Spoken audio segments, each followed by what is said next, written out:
다음은 기자 여러분의 질의응답 시간을 갖겠습니다. 질문이 있으신 기자님께서는 손을 들어주시면 마이크를 전달해 드리겠습니다.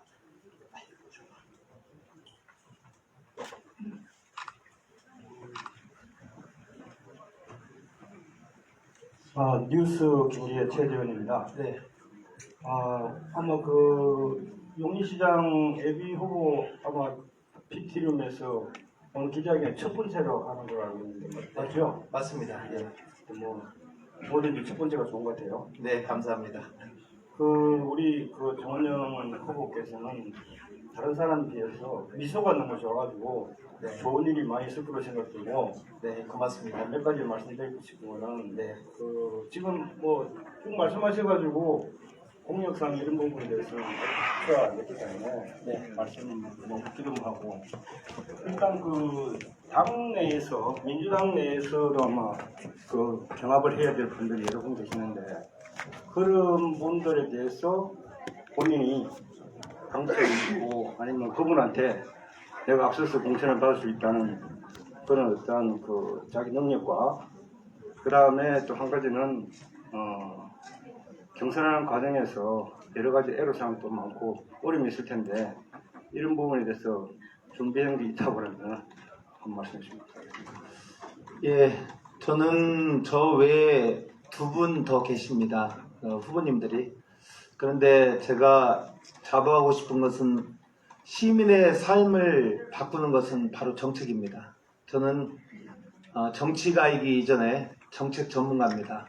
행정과 정치를 같이 아우르는 정책을 연구하고 실행해 왔습니다. 그래서 저는 오늘 제가 미래 전략 비전 두 가지를 말씀드렸는데요. 앞으로도 계속적인 정책 연구의 산물들을 발표하면서 시민께 시민 삶을 변화시킬 수 있는 정책의 중요성을 가지고 정책의 무기를 가지고 다가가겠습니다. 그리고 이제 제가 지금 경선을 앞으로 들어갈 텐데요. 지금 제가 볼 때는 다른 후보에 비해서 제가 가장 본선 경쟁력은 좋다고 생각합니다. 왜 그러냐면 여러분 잘 아시는 것처럼 저는 정책 전문가입니다. 그래서 이상일 현재 시장과 경합을 했을 때 가장 정책적으로 대안을 제시하면서 시민들을 설득할 수 있고 시민들과 함께 더 나은 미래로 나갈 수 있는 방법을 제가 알고 있습니다. 그래서 정책으로 접근할 거고요. 그리고 경선에서 필승이라는 방법이 따로 있겠습니까? 제가 볼 때는 여러분 잘 아는 것처럼 경선은 50% 민주당 권리당원 그리고 50% 일반 시민입니다. 그래서 저는 그분들을 지금 제가 지금 이제 본격적으로 뛰고 있는데요. 이제 시민 한 분 한 분 그리고 당원 한 분 한 분을 만나서 진정성 있게 제 정책을 소개하고 그리고 그분들을 설득해서 그분들이 나중에 현명하고 아주 지혜로운 선택으로 정원영 후보를 뽑을 수 있게 그렇게 노력하겠습니다. 네, 고맙습니다. 답변이 되셨습니까? 최재원 이사장님은 저하고 인연이 많으세요. 네. 제가 용인 시정연구원장일 때 연구원장이 지원했을 때 제가 잘은 모르겠지만 나중에 그러시더라고요. 그때 심사위원장으로 들어오셨었어요. 근데 저한테 후보들 중 피면접자 중에서는 가장 뛰어났다는 얘기를 나중에 하시더라고요. 그래서 제가 그렇게 저를 알아봐 주시고 이렇게 지금까지 발굴해서 꾸준히 이렇게 지켜봐 주신 은혜 너무 감사합니다. 고맙습니다. 다음 분 손 들어주시면 마이크 전달하겠습니다.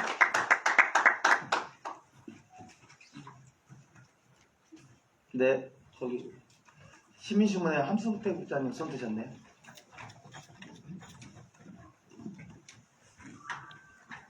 네, 용인 시민신문 함성태 기자입니다. 용인의 현안이 참 많습니다. 심각한 현안이 많은데요. 근데 그 중에서 지금 기본사회를 들고 나오셨습니다. 기본사회 기본소득을 제1회 정책 공약으로 내놓은 이유에 대해서 말씀해 주시면 고맙겠습니다. 네. 지금 제가 볼 때 용인에서 가장 큰 시급한 정책은요. 그 산업 성장과 시민의 삶과의 연결입니다. 제가 그런 얘기를 많이 들었습니다. 시민들을 만나니까요. 아니 처인에 원산, 남사에 반도체 클러스터가 들어오고 SK 하이닉스가 들어온다는데 수지나 기흥에 사시는 분들은 저한테는 무슨 이익이 돼요?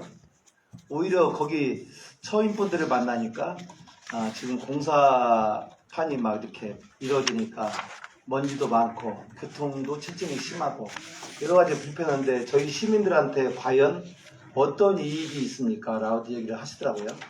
그래서 제가 고민했습니다. 산업 성장 해야 됩니다. 그래서 지금 국가적인 프로젝트로 반도체 클러스터를 짓고 있고요. 근데 시민의 삶은 변화되지 않습니다. 그래서 제가 고민하고 우리 정책팀들이 있는데 같이 연구를 해서 그러면은 인간의 권리, 시민의 권리가 보장되는 기본사회, 그 중에서 기본소득을 가져다가 물론 이제 이재명 대통령이 성남시장일 때부터 경기지사일 때부터 성공했던 정책입니다.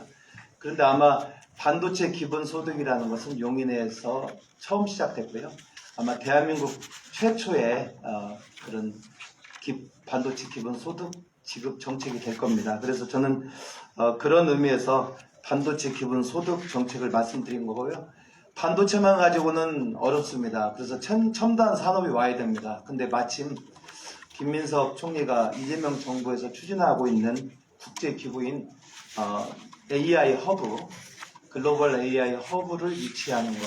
그래서 제가 볼 때는 반도체 클러스터가 있고 삼성전자가 있고 SK 하이닉스가 있는 이곳 용인이 최적화 포부지라고 생각합니다. 그래서 이제는 용인이 그냥 용인이 아니고 글로벌한 세계적인 그런 산업 성장 도시로 만드는 데 있어서 AI 허브라는 국제적인 기구가 들어온다면은 굉장히 유익할 거라고 생각합니다. 그래서 저는 앞으로도 제가 이 두 가지 외에도 교통이나 교육, 주거, 그다음에 복지 등 말씀을 계속 드리겠지만 제일 먼저 이 정책을 꼽은 것은 그런 이유 때문입니다. 네.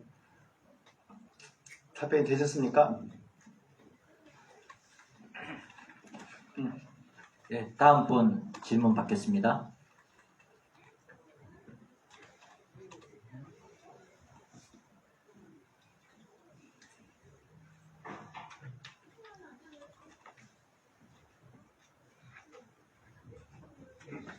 네, 저쪽.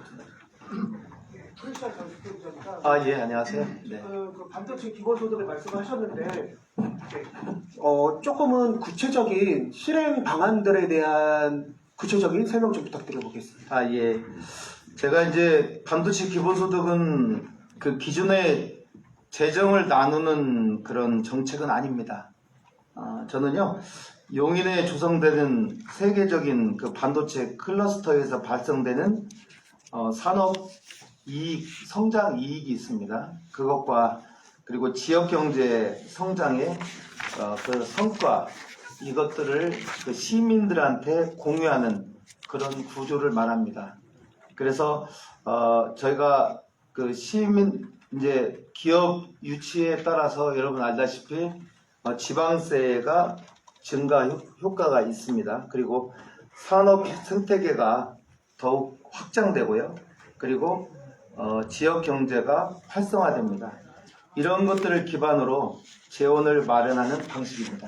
그래서 구체적인 그 재원 구조는 제가 전문가들과 함께 단계적으로 실행 계획을 말씀드리겠습니다. 네, 이상입니다. 다음 분 손 들어주시면 마이크 전달하겠습니다.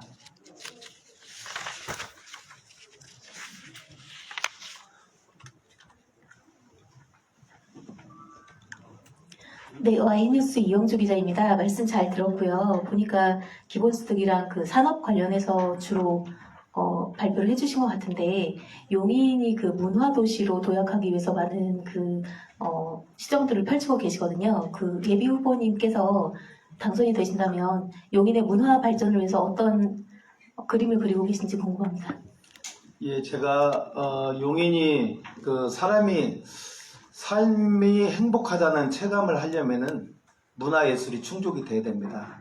근데 여러분 알다시피 용인에는 포은 아트홀이 수지 하나 있고요. 그리고 여기 처인 문화예술센터가 하나 있고 좀 많이 열악합니다. 그래서 제가 생각할 때 SK 하이닉스하고 반도체 클러스터가 들어온다면은 거기에도 아마 배우도시가 좀 만들어져야 될 것 같아요. 그리고 배우도시가 만들어지면서 문화예술을 향유할 수 있는 그런 시설도 들어야 될 것 같고요. 그래서 저는 그냥 산업 성장하는 도시가 아니라 문화와 예술이 함께 어우러지는 그런 도시로 제가 만들려고 합니다. 그래서 저희 정책팀에서는요, 저기 예술의 전당 본부장 출신도 들어와 계시고요. 다른 각종 그 예술문화센터의 센터장을 지내신 분도 들어와 계십니다.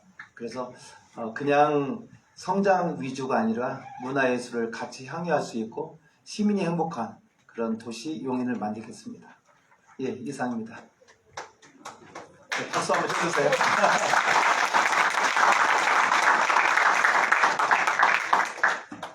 다음 분 손 들어주시면 질문 이어가겠습니다. 네,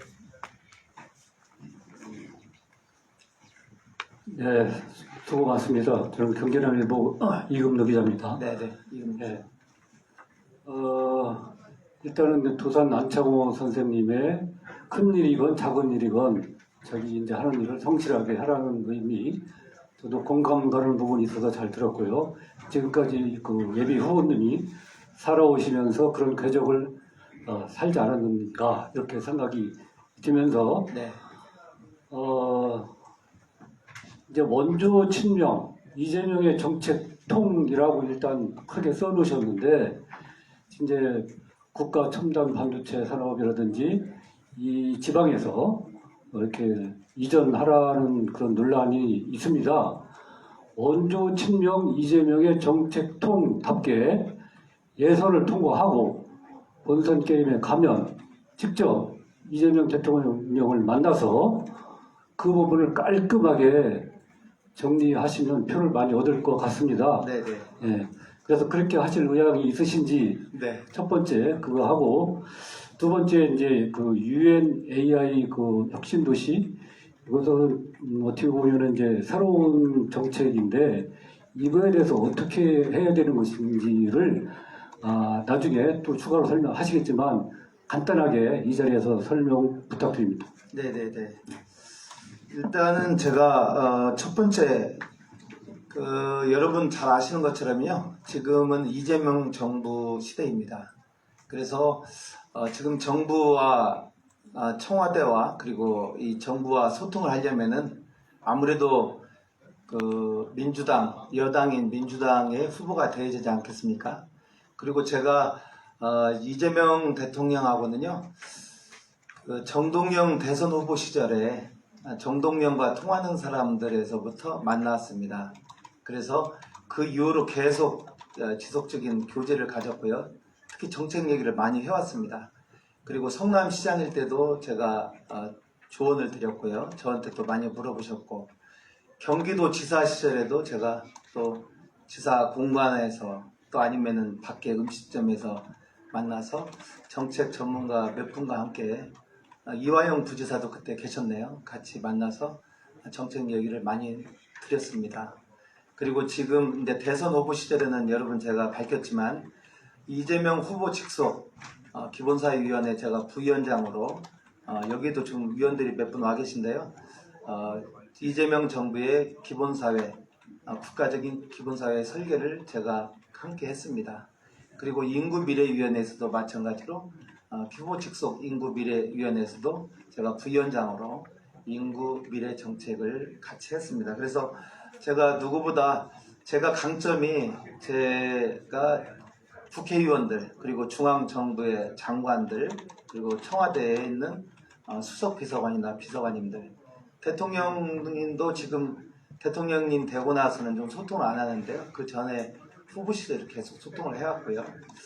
제가 이제 대통령이 되니까 대통령님을 또 모시는 입장에서 이제 비서관들을 통해서 말씀을 드리고 있습니다.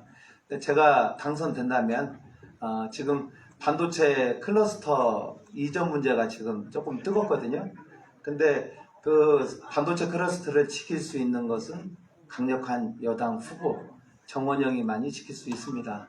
왜냐하면 제가 청와대도 쫓아갈 거고요. 그리고 제가 필요하면은 장관도 쫓아가서 만날 겁니다.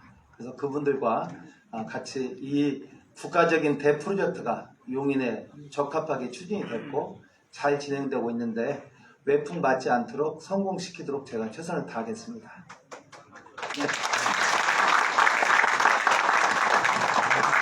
그리고 이제 여러분 UN AI 허브 유치가 현실적으로 가능한지 지금 또 질문을 주셨잖아요. 근데 제가 볼 때 대한민국 정부가 이미 UN AI 허브 프로젝트를 추진하고 있습니다. 김민석 총리가 지난주에 미국과 스위스에 다녀오셨거든요. 근데 용인이 왜 적합하냐면요. 세계 최대 반도체 클러스터가 여기 와 있지 않습니까? 그리고 두 번째로 수도권 첨단 산업벨트의 중심입니다. 그리고 세 번째로 이 AI 산업 확장 가능성이 가장 큰 곳입니다. 물론 여기 판교에도 인접이 돼 있지만요. 여러분 알다시피 이제 구성에 생기는 구성역 플랫폼 시티라고 들어보셨죠? 거기가 바로 이제 AI 직접 그 사무실들이 많이 생길 텐데요. 그것과 용인의 여기 반도체 클러스터 이런 지역에서 하게 된다면은 바로 모든 주권이 충족됐다고 볼 수 있습니다. 그래서 제가 이 문제는 또 마찬가지로 장관이든 관련 기관의 장관이든 아니면은 총리님이든 아니면은 청와대든 가서 열심히 설득해서 가장 유력한 도시 후보 용인시를 만들겠습니다.